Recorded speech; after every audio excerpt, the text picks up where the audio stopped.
Hey everyone. The weather out here in the beautiful Pacific Northwest hasn't been that good to us lately. It snowed a few days ago. It's finally melted off. But before I get back to work on my Dodge cab over, I thought I would show you some shots of my 1950 Dodge Ratrod that I built. It's sitting on a 1948 Ford frame. Because of that, the frames are pretty narrow, so these Pilot House Dodges have a pretty wide body on them. I had to narrow it 10.5 inches in order for it to fit properly on the frame. It has been chopped. It was chopped when I bought the body 35 years ago. Whoever chopped it did a darn good job, and I can't take credit for that. But I trimmed I shaved probably 4.5 inches off the bottom all the way around, and then I channeled it over the frame 4 inches. So it's been narrowed, chopped, channeled, and shaved. So anything you can do with it, that's been done. It's got a 302 with C6 transmission, positive traction rear end, 9-inch, and it's bagged. I've got airbags in the back. It works pretty well. Right now it's not running. I have to do some electrical work on it, I believe, and so maybe that'll be another video later on. But I've scrounged the parts for this thing over the years. I was lucky. I got the white wall tires at an estate sale, and they were $5 a piece. And if you know how expensive these things are, I think I got a pretty good deal there. Everything that I've got on this has been scrap. There's a scrap yard that I picked up the fuel tank and some other things for.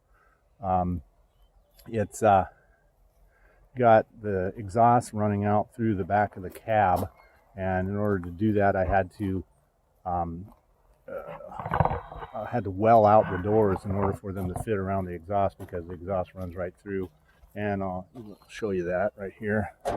The exhaust runs underneath the door, therefore I had to well it out, and it worked out pretty good. They shut nicely, and it helps heat the interior when it's cold. Also, I got some tractor seats for it. It took me a while to find a matching pair, but I finally did. I upholstered them with some leather that I had laying around.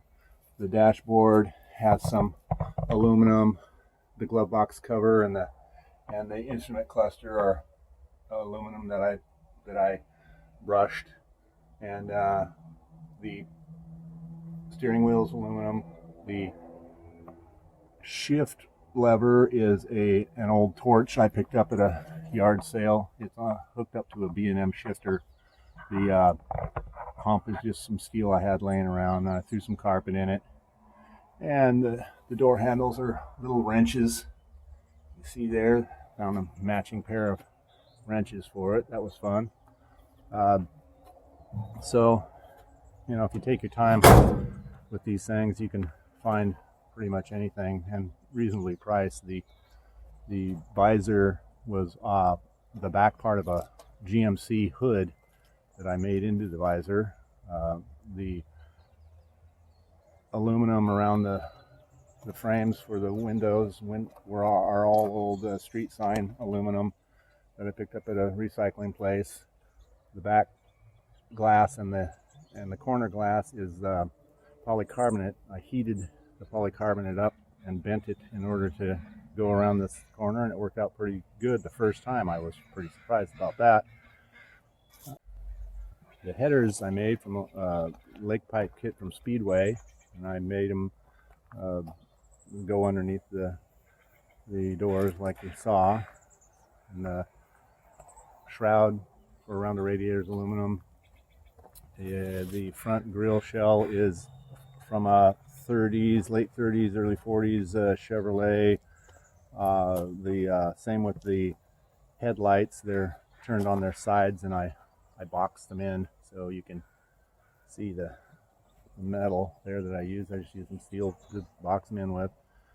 The hood ornament is an old Dodge hood ornament that was in pretty bad shape, so I carved it into kind of like a skeleton. I don't think I ruined anything there. It was, like I say, pretty bad shape. Front shocks are actually motorcycle spring shocks. It's got the transverse spring on it too, so it handles okay.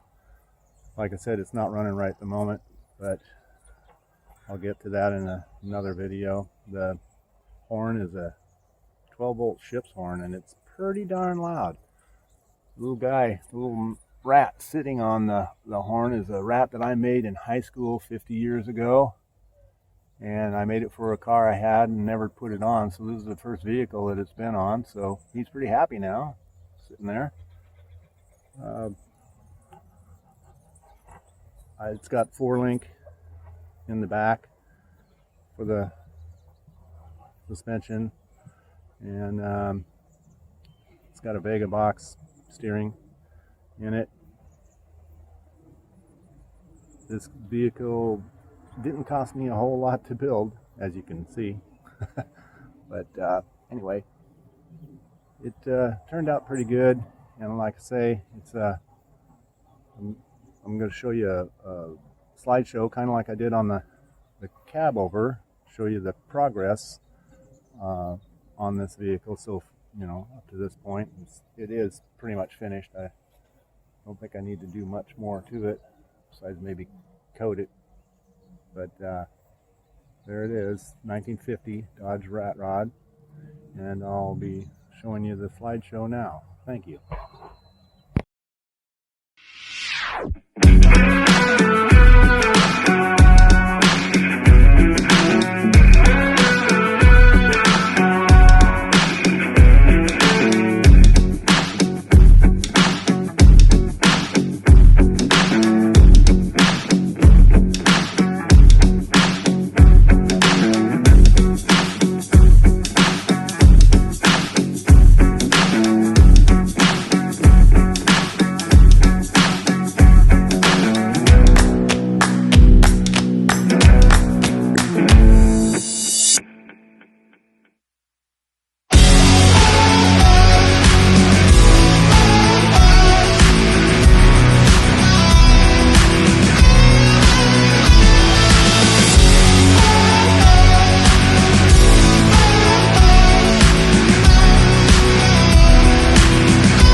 Hey everyone, thanks for watching this video, and I hope you enjoyed it.